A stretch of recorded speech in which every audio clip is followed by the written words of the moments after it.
Cricket మస్తుగాడే Rashid Khan ముచ్చట. రషీద్ ఖాన్ అర్మాన్ పుట్టింది September 20, 1998.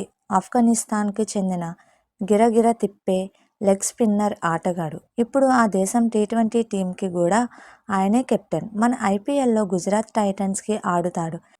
ఇంకా దునియా మొత్తంలో జరిగే లీగ్లల్లా మస్తు ఫేమస్. ఈయన బౌలింగ్ వేస్తే బ్యాటర్ల కింద పడాల్సిందే. రికార్డుల రారాజు. 2018 ఇండియా మీద ఆఫ్ఘనిస్తాన్ ఆడిన మొట్టమొదటి టెస్ట్ మ్యాచ్లో ఈయన ఉన్నాడు. కానీ ఆ మ్యాచ్లో పాపం బాగా పరుగులు ఇచ్చిండు.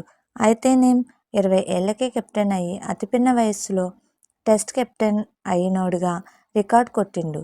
వన్డేలల్లో కూడా అతి తక్కువ వయసుకే నెంబర్ 1 బౌలర్ అయ్యిండు. అసలు తక్కువ టైంలోనే బౌలింగ్ ఆల్రౌండర్ ర్యాంకింగ్స్లల్లా అగ్రస్థానానికి ఎగబాకిండు. హుక్కా రికార్డులు, వేగంగా వికెట్లు. వన్డేలల్లో 100 వికెట్లు పడగొట్టడానికి ఈయనకు పుట్టింది కేవలం 44 మ్యాచ్లే. హుక్కా రికార్డులు, వేగంగా వికెట్లు. వన్డేలల్లో 100 వికెట్లు పడగొట్టడానికి ఈయనకు పట్టింది కేవలం 44 మ్యాచ్లే. అప్పట్లో ఆస్ట్రేలియా స్టార్క్ రికార్డును మట్టి కరిపించిండు. టీ20లలో కూడా 50, 100 వికెట్లను చకచకా తీసేసి స్పీడ్ బౌలర్ అనిపించుకున్నాడు. బౌలింగ్లో కాదు, రికార్డుల్లో.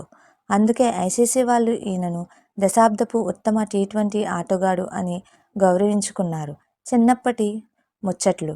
రషీద్ పుట్టింది నంగాహర్లో. ఈయనకు 10 మంది తోబుట్టువులట. యుద్ధం వల్ల చిన్నప్పుడు వాళ్ళ ఫ్యామిలీ పాకిస్తాన్కు పారిపోయి కొన్నాళ్ళు అక్కడ ఉన్నారు. మళ్ళా వెనక్కి వచ్చి జలాలాబాద్లో చదువుకున్నాడు. వాళ్ళ అన్నదమ్ములతో కలిసి క్రికెట్ ఆడుకుంటూ పెరిగిండు. పాకిస్తాన్ ప్లేయర్ షహీద్ అఫ్రిదీని చూసి బౌలింగ్ నేర్చుకున్నాడట. పెళ్లి ముచ్చట. పెళ్లి విషయంలో రషీద్కు గింత కష్టం వచ్చింది. 2024 అక్టోబర్లో కాబూల్లో పెళ్లి చేసుకున్నాడు. కానీ ఏడాదైనా తిరగకముందే విడాకులు అయినాయట. మళ్ళా ఇక ఈ మధ్యే 2025 ఆగస్టు 2న రెండో పెళ్లి చేసుకున్నాడు. ఐపీఎల్లో రచ్చ. 2017లో సన్రైజర్స్ హైదరాబాద్ ఈయనను 4 కోట్లు పెట్టి కొనుక్కున్నది. ఐపీఎల్ ఆడిన మొట్టమొదటి ఆఫ్ఘన్ ప్లేయర్ ఈయనే. మొదటి మ్యాచ్ నుంచే తన సత్తా చూపెట్టిండు. మొన్న 2023లో కోల్కతా మీద హ్యాట్రిక్, వరుసగా 3 వికెట్లు కొట్టి అరాచకం సృష్టించిండు. మొత్తానికి రషీద్ ఖాన్ అంటే క్రికెట్లో ఒక బ్రాండ్. ఆ గూగ్లీలతో బ్యాటర్లని పిచ్చోళ్లని చేయడంలో ఆయనకు ఆయనే సాటి. మీకు మా వీడియోస్ కనుక నచ్చినట్లయితే ఇలాంటి మరెన్నో విషయాలు తెలుసుకోవాలనుకుంటే డూ సబ్స్క్రైబ్ టు సమాజం ముచ్చట్లు.